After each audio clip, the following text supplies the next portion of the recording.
FanDuel has Boston College's win total for 2025 at 5.5 wins. That is way too low. I'll explain how Boston College is going to absolutely crush that number.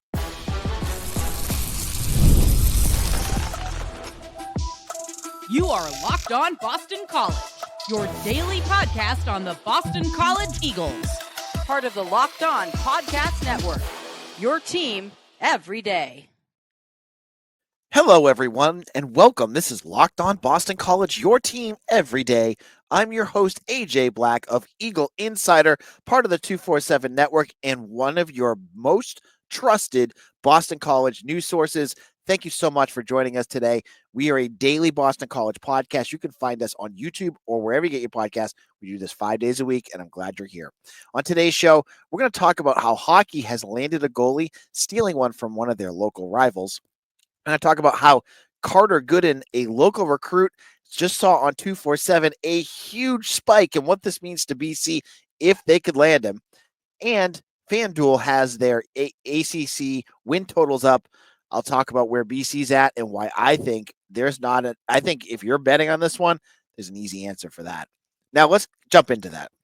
Our friends over at FanDuel, lovely people who have done a great job of supporting our work here. They have their preseason win totals. And Boston College, no surprise, this is a number that seems about relatively consistent for many years, has BC at 5.5 wins. I think last year they had 4.5, if I remember correctly. So 5.5. Basically, if they make the bowl game, you win. If they don't make a bowl game, unless they're 5-7 and it's an APR thing, but that's a side note, you lose. I think that number is way too low. Not way too low, but I feel like that's an easy number for BC to beat, and I'll explain why. I don't think you're giving BC enough credit for what they have. They won 7 games last year. Yes, they lost Donovan Azaraku. Their offensive line has changed a little bit. But they have what I believe one of the best coaches in the ACC, and that's going to help them win. We saw it last year. Bill O'Brien, he started the season off because he had to with Thomas Castellanos because Grayson James was hurt. That cost them losses. But every loss that they had, BC was in that game for a majority of the game. Even their one loss where they lost by 20 against Virginia Tech, they had a chance to go up in that game or tie the game in the third quarter because Bill O'Brien is a good coach and he's not going to have those incidents that you saw with Steve Addazio, that you saw with Jeff Hafley, where you play better teams and get smoked. Now, I'm not going to be naive. I will not be naive here. You have 3 playoff teams on your schedule this year. Keeping it close against both Clemson and Notre Dame will be tough. So I'm not going to say that they're going to keep it close against everybody. Clemson is an incredible team this year, probably one of the most talented teams in the country. Notre Dame's not that far behind them. SMU, I'm not buying on them right now. I think BC can hold their own, especially at home. But I look at their roster. I look at the ability on this offense to score points. And I think BC has wins on their schedule. You could put them in buckets, right? Auto wins will obviously be Fordham. I think that's your only automatic win. You're gonna win that game. Your most likely, your high likelihood of wins will be UConn. I think there's a high chance they're gonna win that game.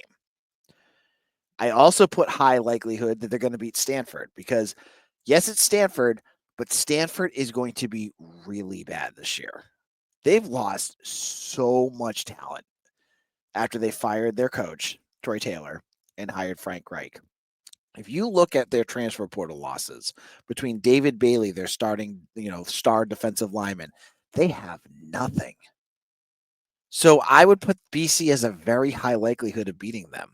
Right behind them, I'd put Cal. I don't think Cal's going to be all that great either. Cal lost, Fernando Mendoza, their quarterback. Jaden Ott's gone. They've had to rebuild too, and they get the BC, I believe, gets them at home. So there's 4 wins right there. Who else would you beat? Then it's all toss-up games because I'm going to say this. I could go and pick every game, and that would be one exercise we could do. But I find that to be an exercise in futility because the unexpected happens a lot. Just look at last year. Before last season, if you go back to one of my episodes or any episode, it doesn't even have to be me. I'm sure if you went to like Josh Pate's show and you did like game by game, almost everybody probably would have picked FSU to beat BC, me included. And what happens? BC goes out there and beats the brakes off of them. So anything can happen. I just think when you have a team like BC that I think has enough like good talent, a good coach, they're going to beat on teams that they're supposed to beat on. And I'll say this again. Year number 2, I'm selling on Syracuse. I know Fran Brown is the darling of everybody right now, and yeah, they got Steve Angeli from Notre Dame, but I think BC can beat them too. So I look at this schedule and I think 6 wins. That's the floor for me. Maybe 5, but I think this team has at least 6 wins in them. And I go back to they're going to do something unexpected, and this is what I talked about on last week's show. I really do think there's a good chance they could beat one of those 3 teams that were in the playoffs last year. I circle SMU. I think they could beat them. If they can win that, that would be a huge step in the right direction. And then you have, you look at the schedule with teams like Pitt and Michigan State, who you beat both times last year. Could you do it again? It'll be tougher. They're both on the road, but I have faith in this roster. I think there's enough talent for them to win 5.5 games. Now, what's funny was a lot of you guys believe the same thing because I went on Twitter and I posted a graphic that said that, what are you taking the over and under? It was almost unanimous among BC fans. I got a lot of fans from other schools too that just kind of follow along with me. They all were hammering the other way, but it seems like that's what you all believe too. And I get it, right? There's a lot of excitement around this program right now. It was an exciting year last year. Obviously, beating Nebraska would have been a very great way to end that season, but you can't take away what they did, and you can't take away where they've set this team up moving forward. With the additions of things like Dylan Larnagan and the emergence of Reed Harris, and you have Lewis Bond and Turbo Richard, and on the defensive side, KP Price and Davion Crouch, there's reasons to be excited about this team. And I don't see them being not talented enough to win just 5 games. I just don't see it. Do you agree with me? Am I being crazy? Is this just me being a honk? Because I don't want to be a honk. I want to be fair and objective, but this is where I see things going. I see this team as bowl eligible, even with the tougher schedule. What do you think? Leave it in the comments section. I want to hear your thoughts. Now, in our second segment, I want to get into to talk a little bit about Carter Gooden, who is a defensive edge and someone who just got a huge bump on 247. His rating just went through the roof, and I'm going to explain why that's a big deal. And if BC can land him, why that would be a monumental get for the Eagles. I'll explain what I mean by that in just a moment.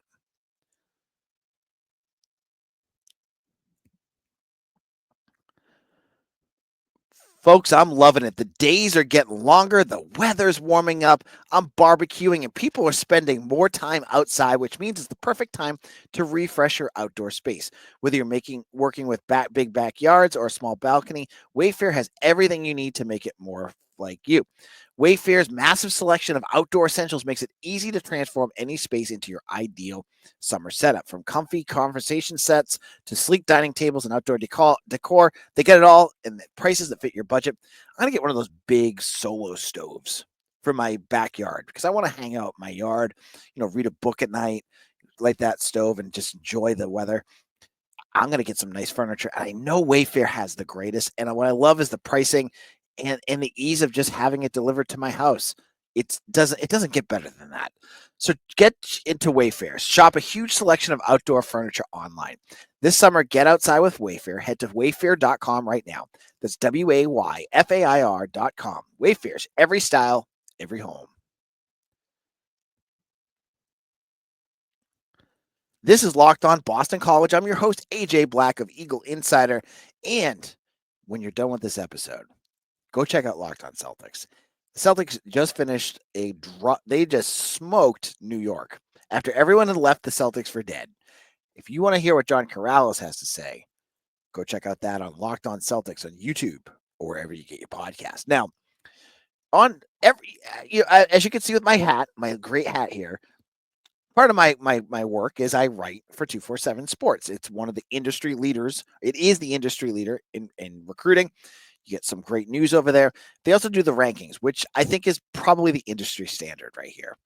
And you have the star ratings and the rankings and all that stuff. The top 247 is the ranking of the top 247 recruits in the country. It's been a while since BC's landed one. It's going to be blunt. But they have one right now committed in Mason Leak. Mason Leak is number one, like 160, I think it is. He's a 4-star.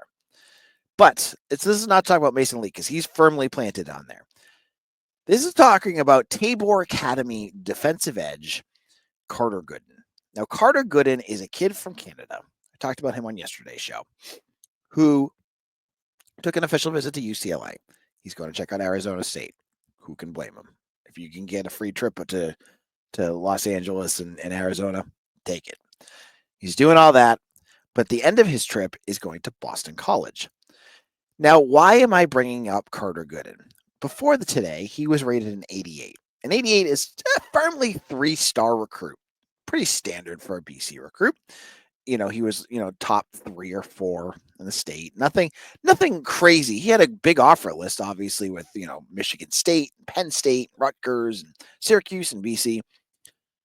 But when you have the top 247 drop today, the latest change in recruiting, the player that got the biggest bump, coming completely out of nowhere, was Carter Gooden.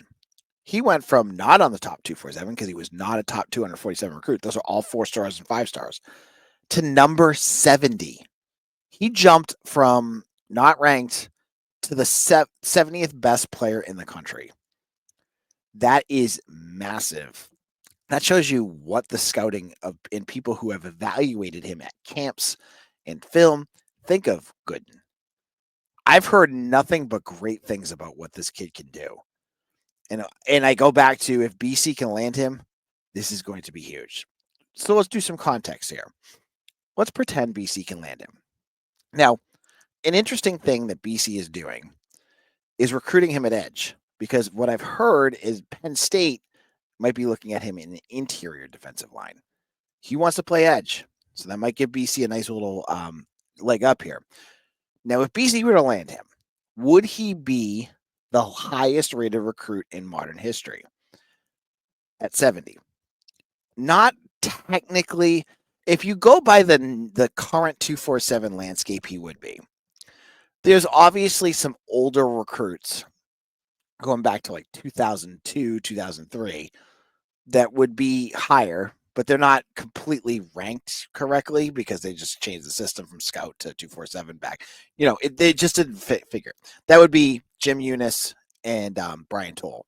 Those two back then were, I think Brian Toll was like top 20. And Jim Eunice wasn't that far behind. So that would be no, but like you're talking from Tom O'Brien, like late Tom O'Brien on, he is. Because the highest rated recruit that I can find is Ozzie Trapillo and Drew Kendall. I think Ozzie Trapillo was 80 and Drew Kendall was like 120. And so Carter Gooden 70. That makes him the highest rated current recruit in BC history. All this talk of Bill O'Brien changing the recruiting culture here, changing the local recruiting landscape. You get a guy like Carter Gooden, and then you add in Marky Walbridge, who I'm a huge fan of and I think would be a great fit at Boston College. And you are already in basically year 2, year 1 on the true recruiting trail. You've already flipped what you can expect at Boston College in the New England area. You've already flipped what Boston College can do recruiting anywhere. This has now become the story to watch. You want Boston College to have a top 25 recruiting class. Carter Gooden would be the crown jewel, because you'd have 2 top 247 recruits with him and Leak. And hey, that's 2 defensive ends that are both on that top. I mean, think about what your pass rush and what your defense will look like in a couple of years. Exciting, right? Then consider that you could be also looking at Kai Pritchard, who's also a top 247. He sounds like to me, I know he says top 3 is Illinois, Rutgers, and BC. To me, it sounds like it's BC and Rutgers. That's just my gut. And I could be wrong there. But that could be 3. That will get you a top 25 class. That will get your recruiting class back to the days where things were like, wow, what's BC doing? That would be a major culture change for Boston College. So I look at Carter Gooden, and if you were to ask me right now, it to me, again, if I were a betting man, it would be coming down to Penn State and BC. And that's tough. That's tough sledding right there. But hey, as I said with positional, with the positional needs, that could be something BC could get an in with. But it's going to be tough. And I know a lot of folks are like, well, he already jumped up here, and now he's going to get a lot of money and go elsewhere. Could be. I'm not here to tell you right now that he's going to go one place or another, but that's where things are at. So I was excited to see this, and I wonder what Boston College, the school itself, feels like, because now they had a guy that they were in on early, a local kid who had they say, Bill O'Brien says he doesn't look at the 247 ratings, but I suspect that that's not completely real. I bet he looks. And to see that it jumps like this, and they're probably like, oh gosh, now other schools are going to start looking at him, because that's what happens. Like, coaches and players and recruits and agents and all these people, they look at these rankings, and they it's a big deal to them. So to see if BC's one of their top targets just took this jump, they're probably like banging their heads against lockers in Chestnut Hill. I can imagine something like that. But that's why he's so good. That's why Carter Gooden's good. And that's why I think also you have the right coach to go get him. You have the right guy to sell the right philosophy, to sell the right culture to a guy like Carter Gooden.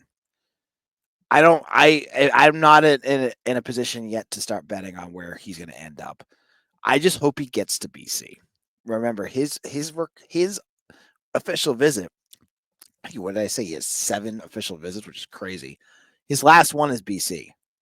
So he's got to go to Happy Valley first, which makes me a little nervous, because that's a good school, and if James Franklin really puts the screws in, it's going to be tough. But we'll have to wait and see. But again, now your recruiting class has someone to watch for. I'd say Markey too, but those are 2 names. And so this is interesting. I got to say, Boston College is linked to a player. And this is not like saying they don't have a chance. They have a really good chance here. I really do think there's a good chance here. We'll have to wait to see what happens, though. In our final segment, speaking of recruiting, let's go over to the rink. Let's talk about Greg Brown, who landed a goalie, someone they needed to get, because with Jacob Fowler gone, they needed somebody. I'll tell you who that is all about in just a moment.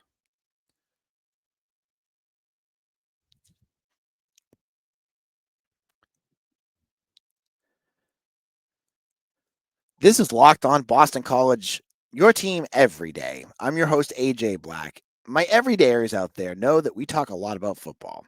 Our everydayers know that we talk a lot about recruiting. And we also talk about hockey. I am a diehard hockey fan. I don't watch it as much as I should, because I spend so much time on my work with this show and with the website. And I got a hockey guy, Anthony Smith, by the way, who was with Eagles Daily, is joining us next year as BC Hockey Blogger has moved on to do his own Substack. I want to wish him the best. I'm really excited about Anthony too, though. He's a great writer, and he's got stuff up on our site. He's a really knowledgeable hockey writer. So check out his work. He talked about today that Louka Cloutier, I'm going to probably butcher his name, Louka Cloutier is just flipped from Northeastern to Boston College. Now, Louka Cloutier is I believe an 18-year-old goalie who was committed to Northeastern and is now committed to BC. Now, if you've been following along with BC hockey, they lost Jacob Fowler, who I hear is killing it for the Canadians in their farm system during their playoffs.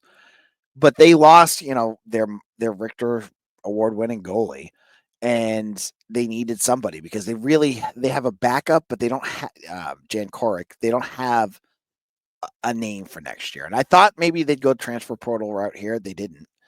They don't really have a ton of roster room to do that because I don't think I just also saw BC's hockey is one of the only teams in the country that didn't lose any players to the portal. So they go out and do what they do best, which is go out and get a recruit. And I also particularly love that they landed it from the Northeastern Huskies. So Cloutier is he played in 31 games in the USHL and posted a 4.05 goal against average and 882 save percentage on the Steel.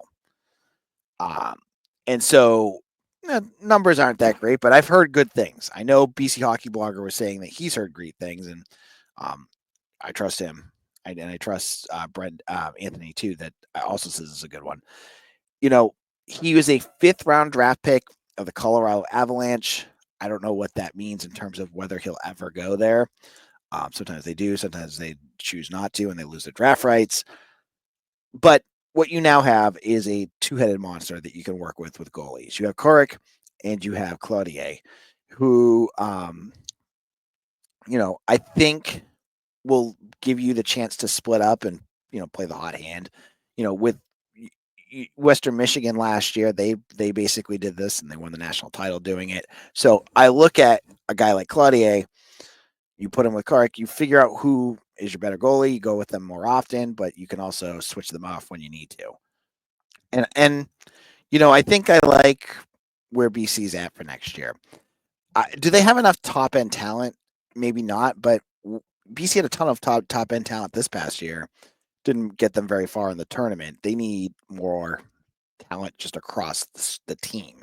They need the talent spread out because when one line goes cold and your other lines are already doing nothing, you're doomed.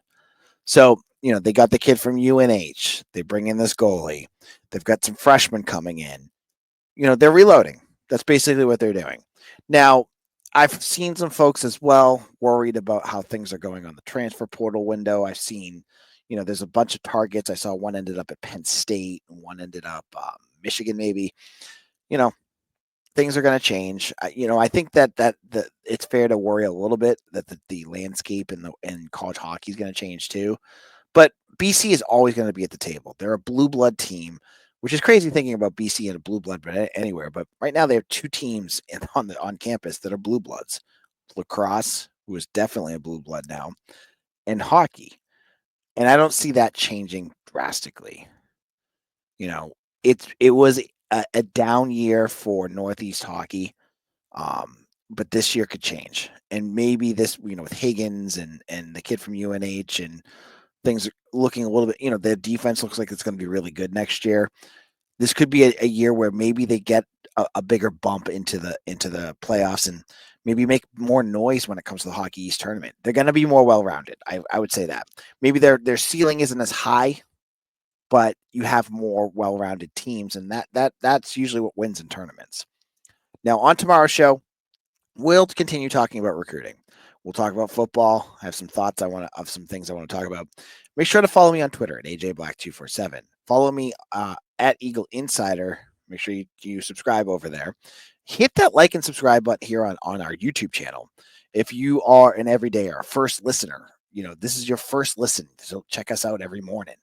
I hope you have already subscribed, and maybe you're a BC fan. This is the first show you've ever heard of me. Make us your first listen on your way to work, on your way to school. Subscribe. It does help. We want to be your go-to place for Boston College news. We already are, but I want to be it for more people. Thank you all for listening, and I'll see you again tomorrow for another episode of Locked On Boston College, your team every